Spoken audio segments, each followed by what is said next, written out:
Fait d'actu, c'est parti, mesdames et messieurs, bienvenue à votre émission. Les grandes lignes d'actualité ici en République démocratique du Congo restent dominées par les élections du gouverneur, vice-gouverneur qui pointent déjà à l'horizon, mais aussi cette note circulaire du procureur qui met en garde tout celui qui va oser de mettre en doute les enquêtes qu'ils ont menées concernant la mort du fait Floribert Okende, mais aussi la situation sécuritaire dans l'est du pays qui demeure très compliquée, préoccupante, et sans oublier les sociales ici dans la ville-province de Kinshasa avec les phénomènes Kuluna, mais aussi les transports qui continuent à être très difficiles ici dans la ville-province de Kinshasa. Fedati, c'est parti. Aujourd'hui, je reçois M. Bebron Ibrahim Atweka, il est coordonnateur de l'AFIC Asbel, responsable de la communication du candidat gouverneur ici dans la ville-province de Kinshasa. Floride Kabouya Kalombo, il est candidat il n'est pas des connotations politiques, donc il est indépendant, comme on le dit ici dans les sphères politiques en République démocratique du Congo. Ndeko Ibrahim, mon amboka Bebron, Mbote, bonjour. Mbote Ndeko Moïse, merci na opportunité au Pessinga sur le lo ya ko le kaliboso etandoike ya chaîne Nabino Gitoko Central Télévision. Mbote na ba téléspectateurs to balandi nyonso ya chaîne Kitoko Central Télévision na sendi Nabino esengo na pesi mbote lisusu epai ya mwana mboka oyo azali na vision ya koluka ko changer makambo na kati ya ville province ya Kinshasa. Floride Kabouya Kalombo azali chef nanga pe mbote na balafiki nyonso mbote lisusu mingi epai ya première dame de la ville province de Kinshasa en futur, madame Safia Kongolo Mama na Reza Montadwa na pesi mbote bele pasozali. D'accord, Ndeko Bebron, on en parle, on est dans le poteau, l'élection de notre quoi annoncé, l'élection ils ont pointé déjà à l'horizon, candidat basé belé, yo bimisi candidat na bino ezan de Floride Kabouya Kalombo. Ndeko Floride Kabouya Kalombo Azanani d'abord pour la présentation et puis tout côté on a la question sous des fonds pour te découvrir ba projet na et puis ba ambition politique na e ndenge atambulaka. Oui, Floride Kabouya Kalombo azali mwana mboka d'abord Congolais de père et de mère, abotabi na commune ya Ngaliema, akoli na commune ya Ngaliema, afandaka pe na commune ya Ngaliema, yango akendeki maponomi oyo tikulikana na 2023 comme candidat député provincial ya commune ena. Ndeko Floride Kabouya tangi kelasi na ye babengaka kelasi ya primaire na commune ya Ngaliema, bosilisi na ye akei na collège Notre-Dame, place à sali secondaire na humanité, a obtenu diplôme na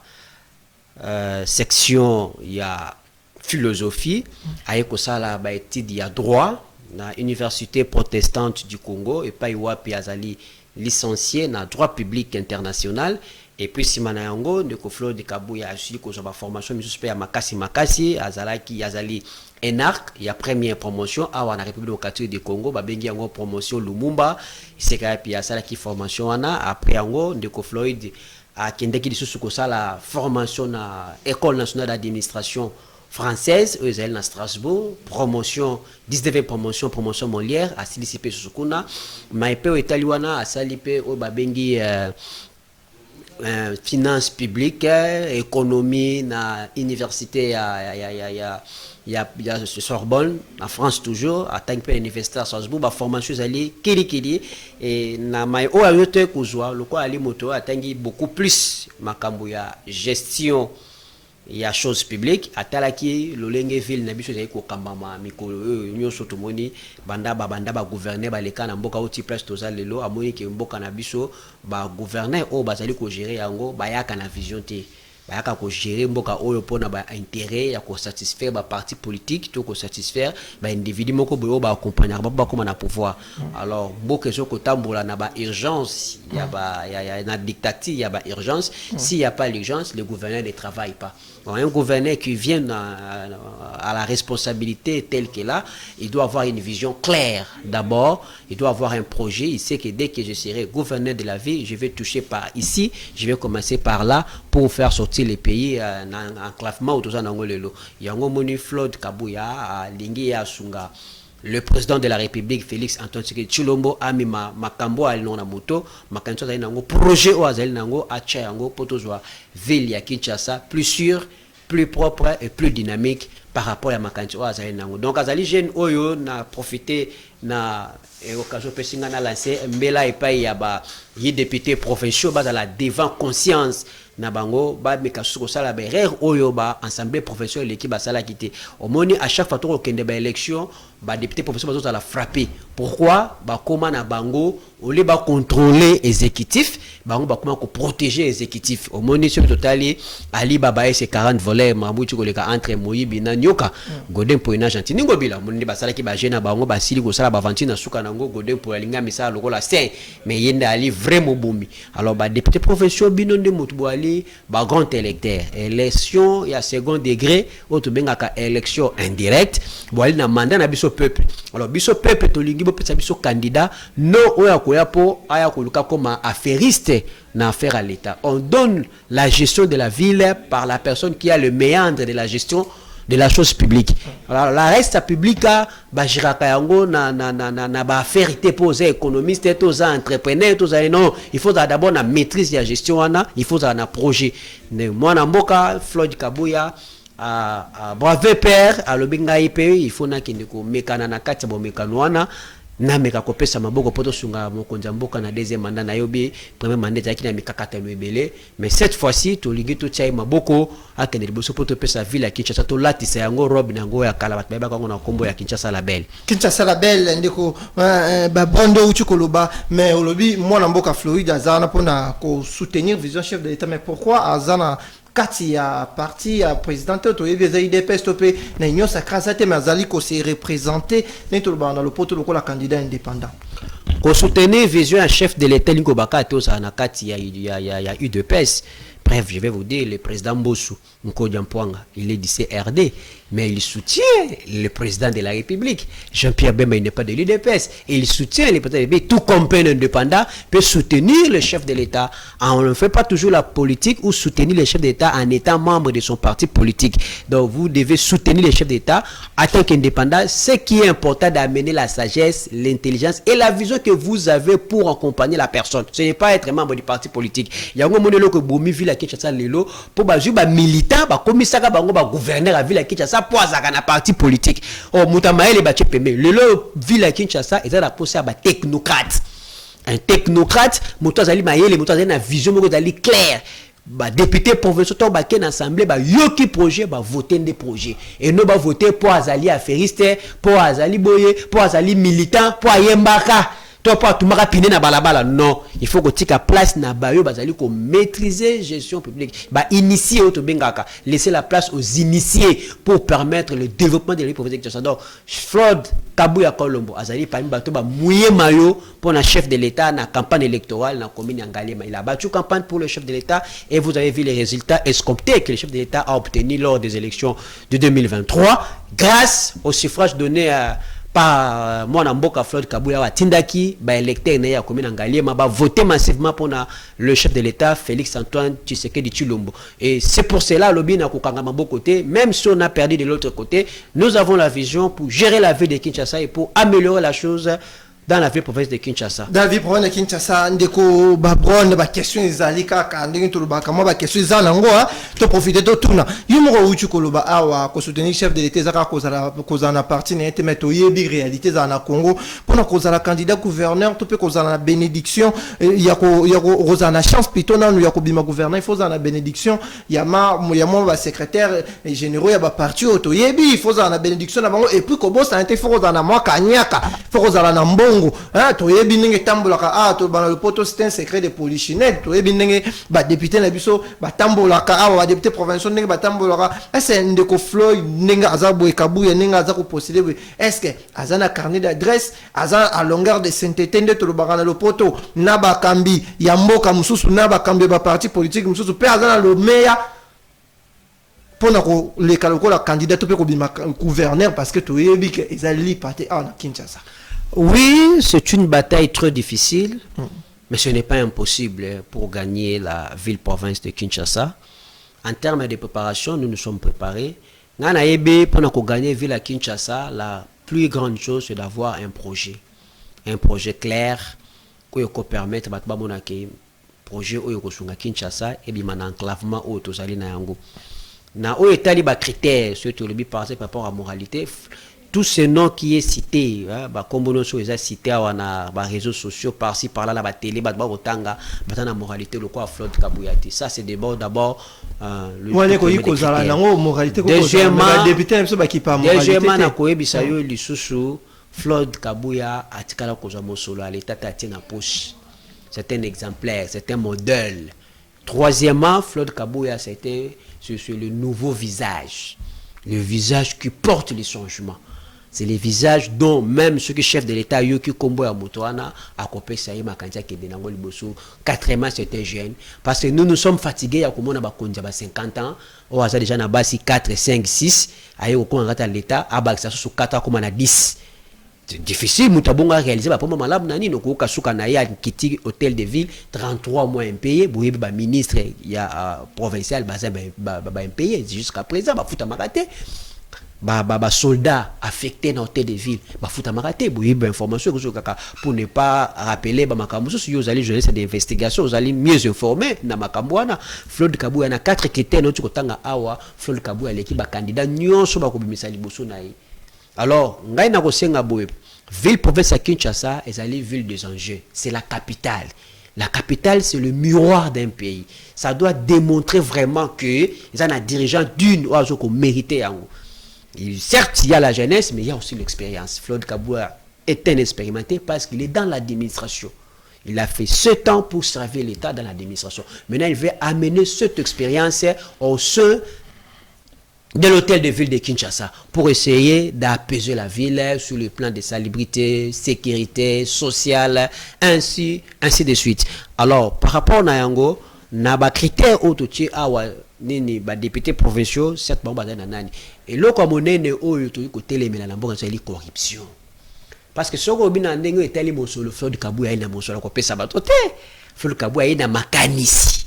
Makanisi na yende ko convaincre ba députés provinciaux bacha lo kasa na bango na faveur na ye pour la gouverneur a diriger ville Kinshasa. Et ali pe bonné, il y a député provincial qui voter pour na ye. Pour député provincial ko sala règle à voter candidat Mabé et que ville Kinshasa continue sous na kati ya désordre et continue na bo soto ndenge ndeko azali sikwa tiko tika yango, bango ba kozala sanctionner par peuple. Pour après 50 ans, bango na belle to retourner au kende koza nini au jeu qui kanyaka pour pesa bokonje pa moto peuple alingagité. Alors bo pesa peuple moto ko sala pona peuple. Et non moto ko sala pona ba intérêt mesquin, ba intérêt égoïste to ba intérêt politique, il y a famille politique naï. Alors biso to ali na mbongo ko pesa to tenu ko ba foko za na le meilleur for non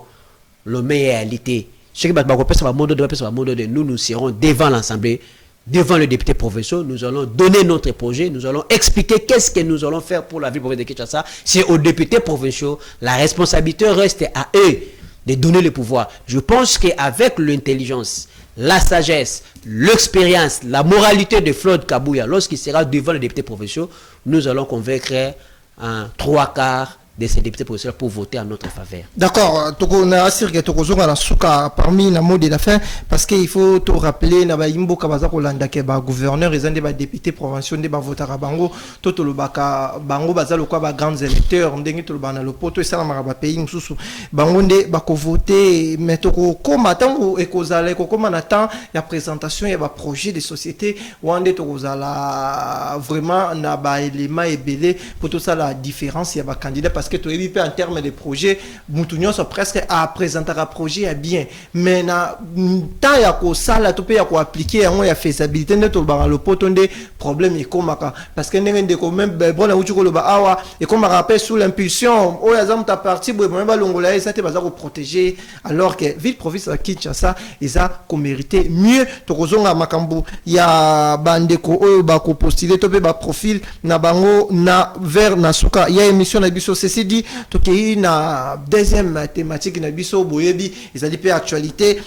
kaka lelo note circulaire moko ya procureur euti kokwea oyo procureur aza ko mettre en garde ba imbo ka to pe batu nyonso oyo bakolinga ba mettre en doute ba résultat au ba pesa qui concernant liwa ya mwana mboka Cheriba Okende auto ko rappeler selon procureur alobaki kende ko Cheriba Okende a se suicidaki na ba bon selon ba enquête na bango to éviter selon ba élément nyonso auto batu nyonso bazali nango ekoki kozala vrai ou faux mais selon procureur alobi eza bon a se suicidaki mutu moko te a mettre en garde yango to zapela mwana mboka Bebron Ibrahim a tué kaza awa mwana mboka yo oyambi nouvelle wana nanu ya note circulaire wana d'abord to ba nanu nouvelle wana tango procureur apesaki ke mwana mboka Cheriba Okende a se suicidaki omonaki yango ndenge nini po ti lelo to koma na niveau o ya interdire bana mboka mutu moko te akenda l'encontre ya makambo o bango bazwaki to pe ba résultat bango bazwaki na liwa wana.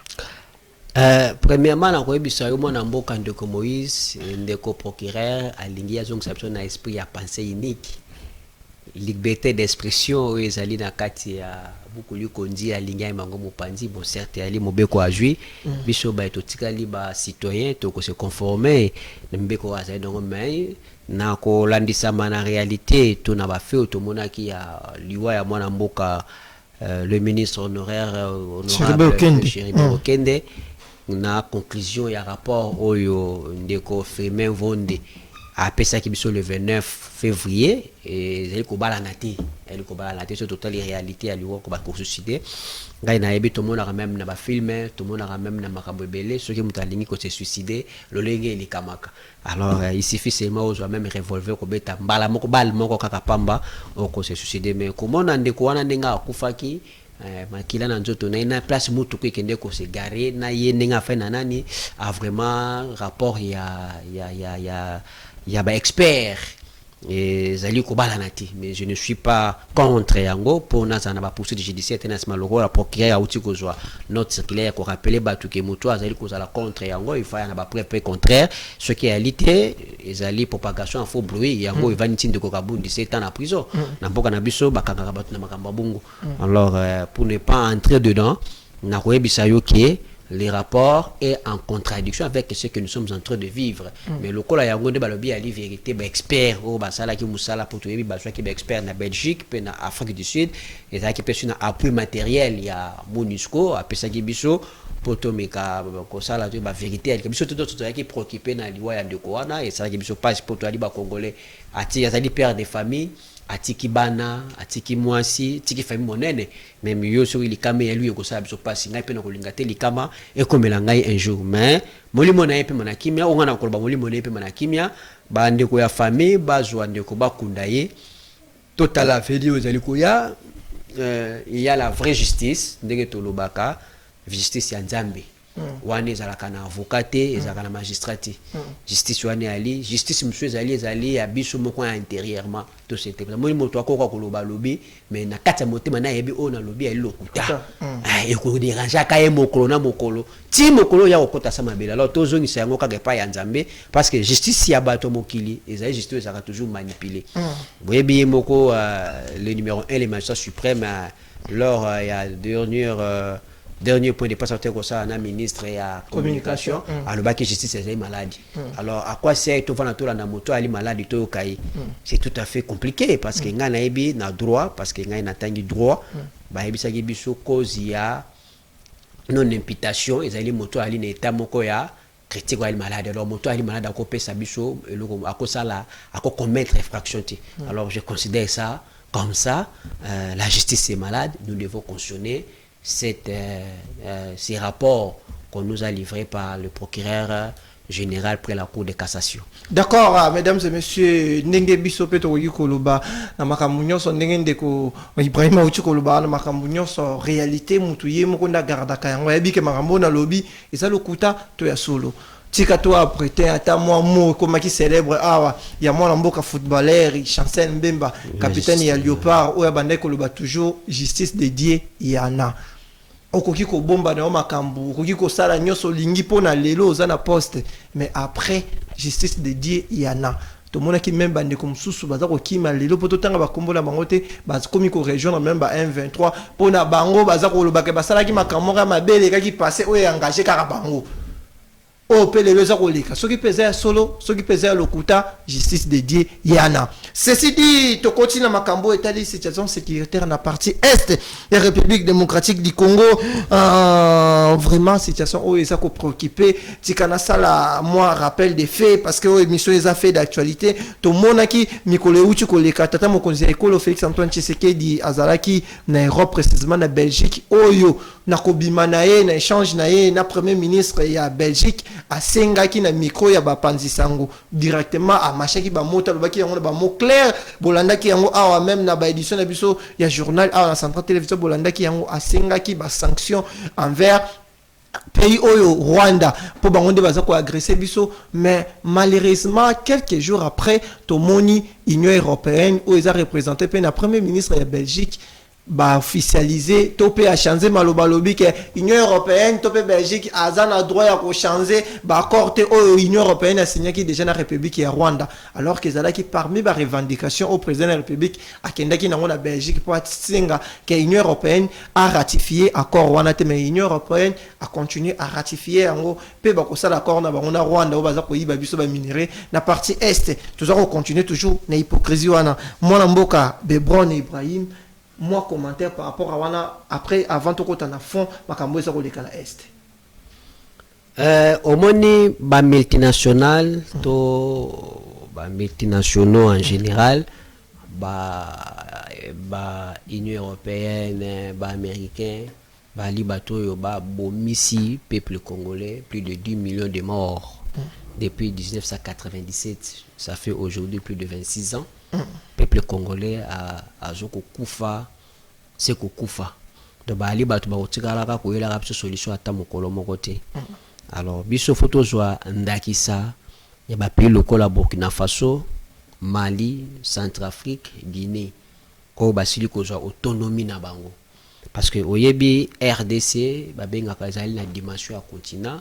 oyo Frank Fanois Lobaka République démocratique du Congo mais Afrique est en forme et revolver dont la gâchette se trouve en République démocratique du Congo. Donc tous les pays oyo surtout ba américains mais sur na bango ezalaka awa tous les pays oyo toko créer troisième guerre mondiale. Alors président de la République na biso Félix Antoine Tshisekedi Tshilombo face à la mayele na batuana ou soit il faut qu'on corrompre na bango mais corrompre na bango pe la facilité il faut qu'on mette en place ba bonne mécanisme oui mécanisme moko boy oh ceux qui to se rompre na bango de guerre za makasta pour na mboka na biso parce que batuana ba ebi système sécuritaire na biso nyonso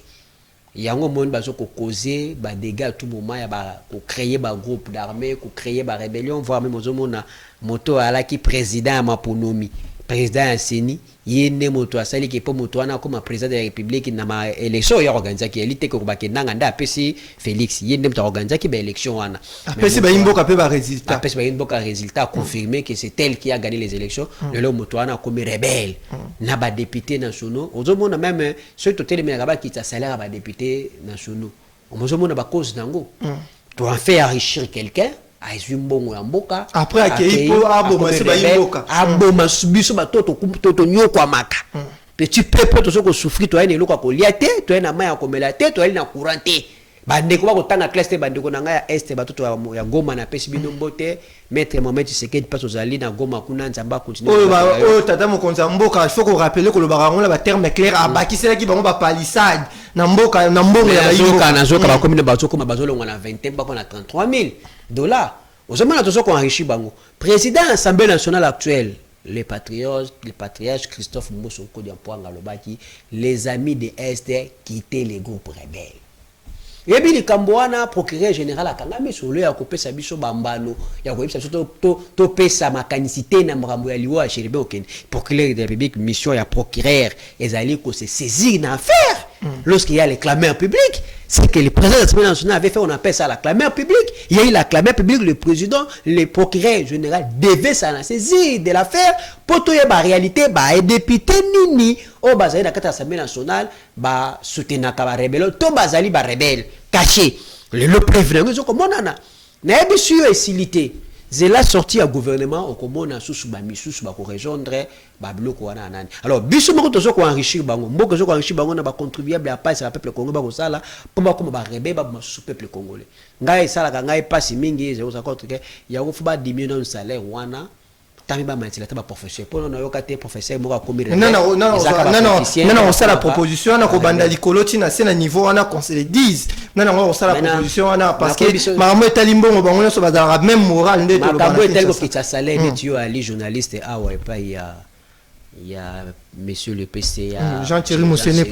pour certains jeunes aussi na appris ça kamakasi par rapport à l'intervention de la télé na PCA mbote pas ça zali ceux qui lobby na yo au fin na réunion na bino à rédaction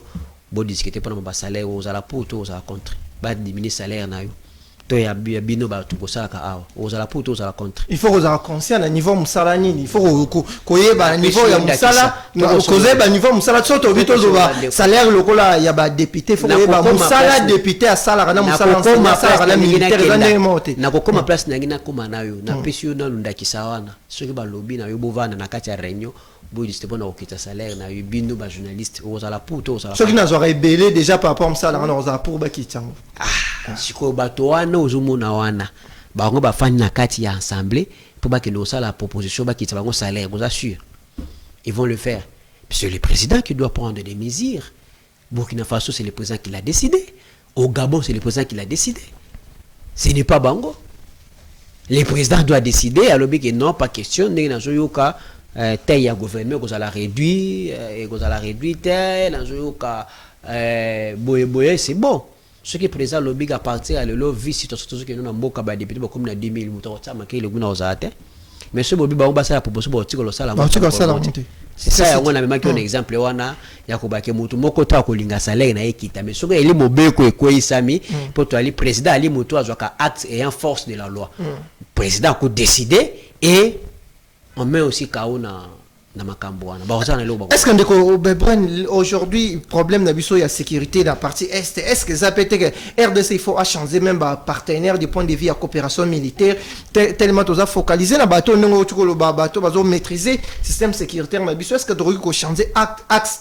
na makambo etali coopération militaire ndongo tuko pesa exemple à Burkina Faso Mali Gabon le etc bango ba kei na angle mususu na makambo etali ba pays na bango na matière sécuritaire yango peut tozo ko mona moi gain de cause biso tozaka figé na angle moko est-ce que yango pesa problème te pona makambo etali est du pays. Effectivement il faut que changer ba partenaire militaire to ali na armée kenyenne na katamboka na biso to ali na armée ya SADC na katamboka na biso to ali na armée ya Uganda na katamboka na biso M23 obako boma lelo na mboka na biso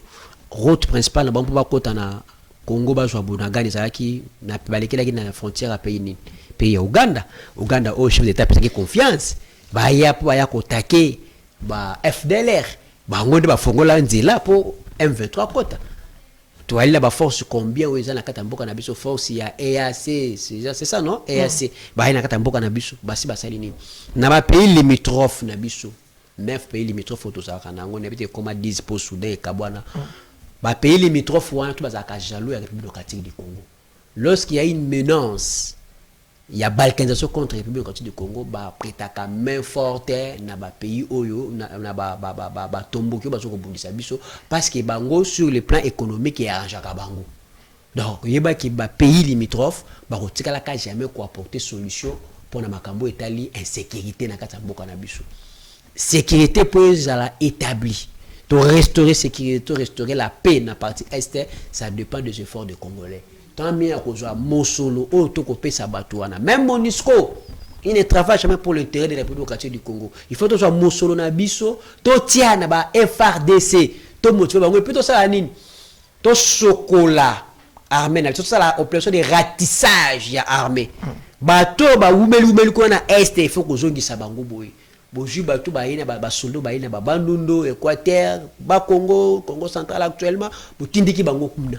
Il ne faut pas amener des gens qui parlent Swahili dans l'Est du Congo. Et vous allez passer parce qu'il y aura facilement la cohabitation dans le bateau. Parce que les pays swahiliphone.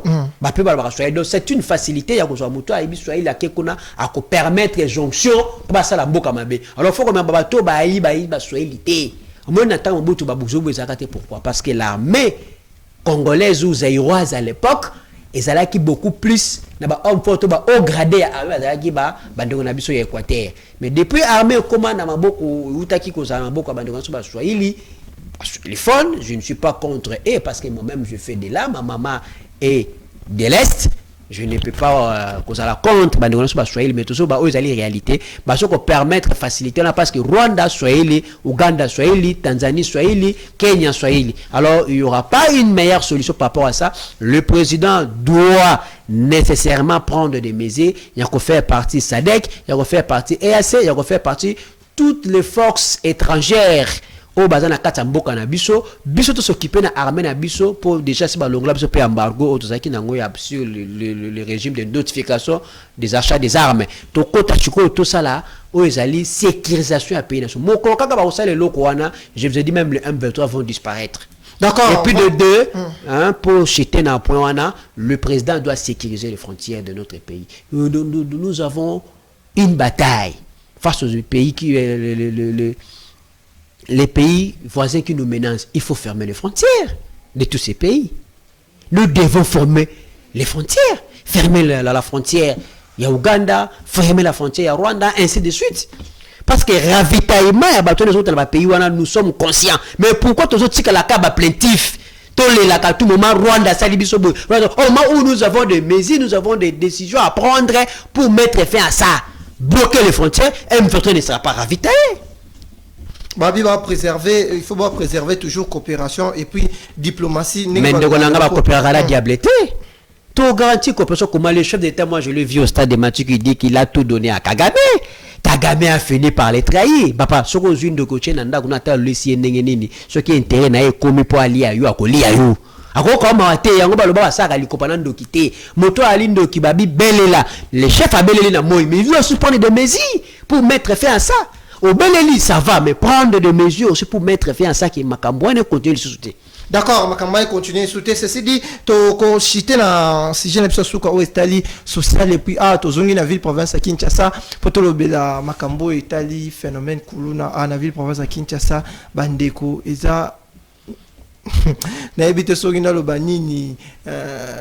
kuluna toyebaka sute toyeba te bandeko bakoma koloba bandeko wana bakuluna bazwa mikanda na leta to basala nini ndeko babron yo ozalaka na ville province ya Kinshasa mesure nini o etikali sous gouvernement akoki kozwa mpona komettre fin na kuluna o eza est-ce que opération likofi il faut zonga mpona yo to il faut ba mesure mosusu ya sika eza mpona komettre fin na phénomène oyebi ngai na ali musulman Bishoto Robaka, œil pour œil, dent pour dent. Celui qui tue doit aussi être tué. Parce que Oba Bomi pas là qui moto. Droit de l'homme, il faut y a kakakate, ceux qui balingi ba boma moto ya bomaki. Vrai droit de l'homme, moto a bomi, ba bomi payé.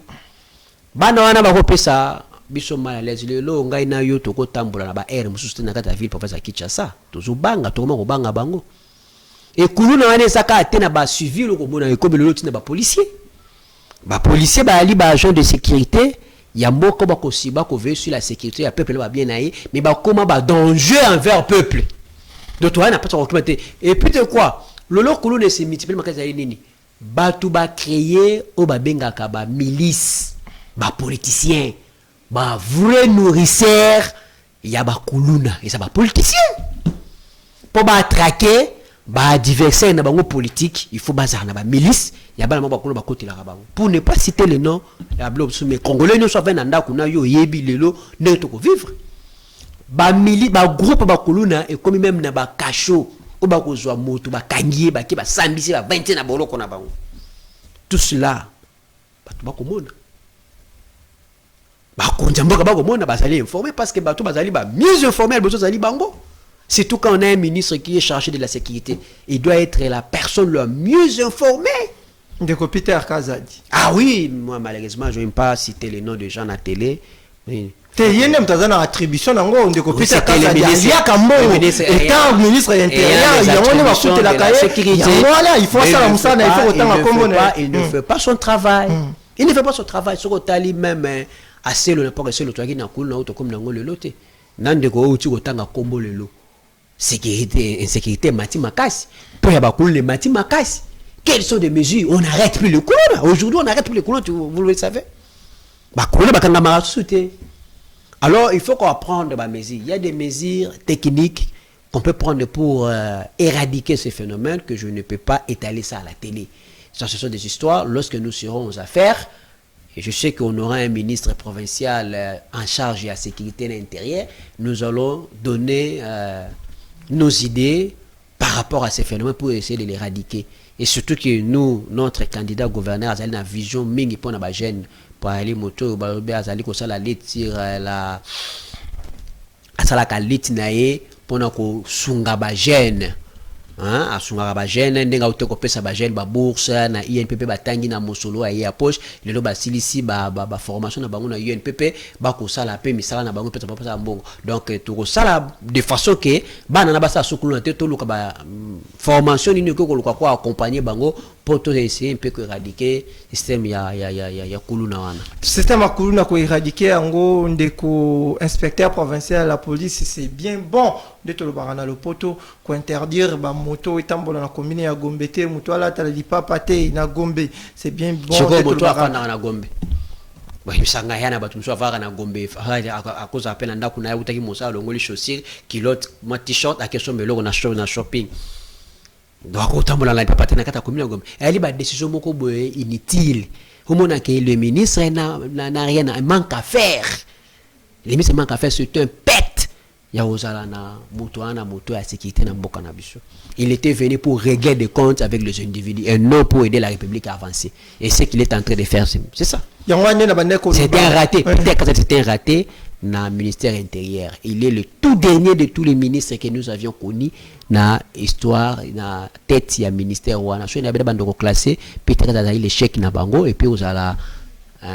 Denis Kalou mais peut aller par l'échec et puis tu es Richard Mouyej bah tu vas choix lamentablement na ba ministère ya intérieur sécurité elle est ministère à Mukete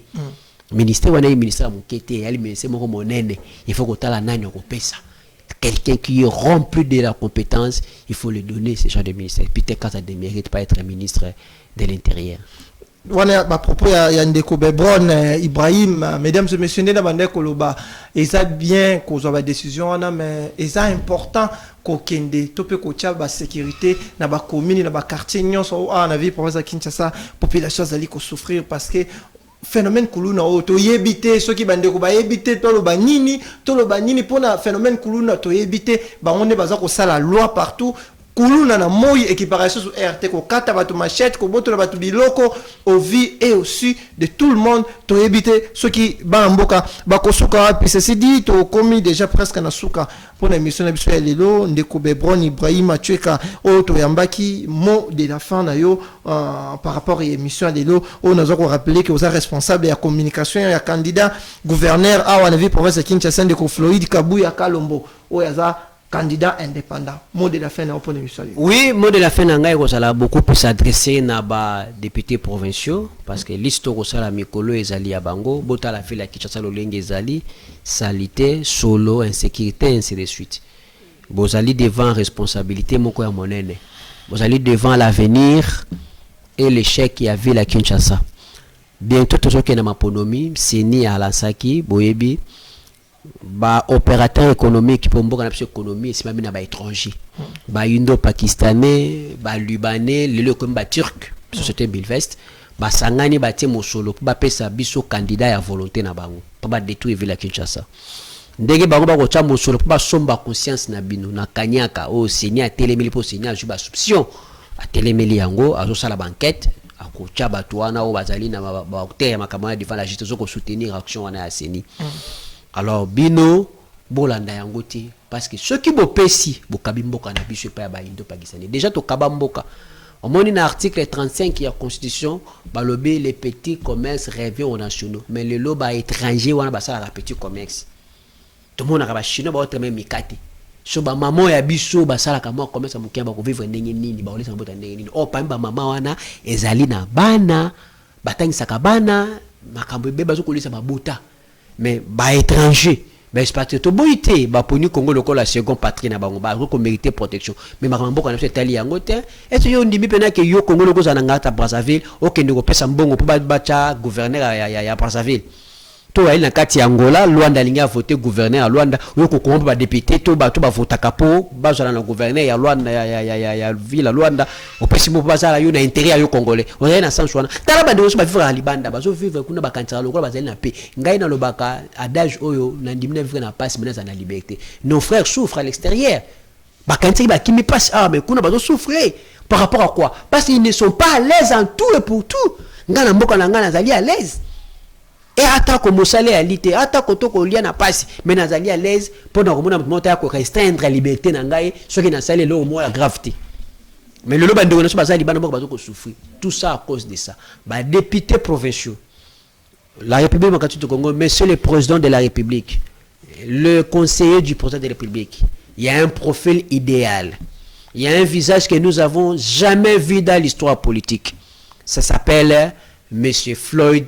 Kabuya Kalombo, un jeune rempli de l'intelligence, rempli de méandres pour sauver cette ville, pour faire sortir cette ville dans le gouffre et le changer, le développer.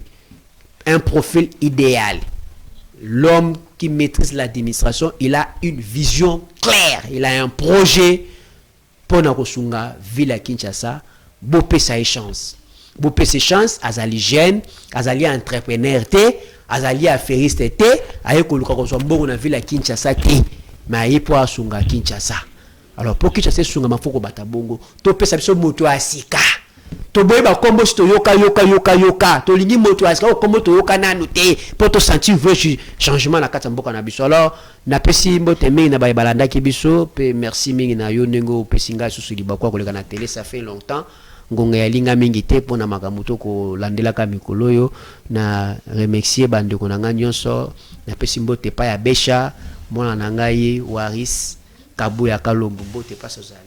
Merci mesdames et messieurs, tika peut profiter na moi occasion to le ça peut bande quoi seni ko dénoncer ça problème té c'est bien bon ndenge to le baka ko dénoncer mais ko passer à l'acte pesa bien parce que to yebi ba élection na biso ya ba gouverneur ba vice gouverneur en République démocratique du Congo ndenge le kaka et puis après to yebi ndenge continuer comme ba motion de censure et comme ba nini pamba ba assemblée ba conflit au côté entre ba assemblée na ba gouverneur parce que à la base déjà na makambo etali élection munungu ezala kamakasi soki ba voter mutu aname conscience te topé ba recommander ki mutu sous l'impulsion ya nani ba baki bo voter mutu boy ya ngonde ko maka nungu et que vous avez vraiment un décalage entre vision ya ba député na vision ya gouverneur au l'air musu ba pesa ki bango ya ko pesa ba voter. Ceci dit, nous sommes arrivés à la fin de cette émission. Mesdames et messieurs, merci de nous avoir suivis. Un grand merci à l'ingénieur Bienvenu Dissassi qui était derrière les caméras. Pourquoi pas à Samson Villa qui était du côté de la régie. Portez-vous bien et à très bientôt.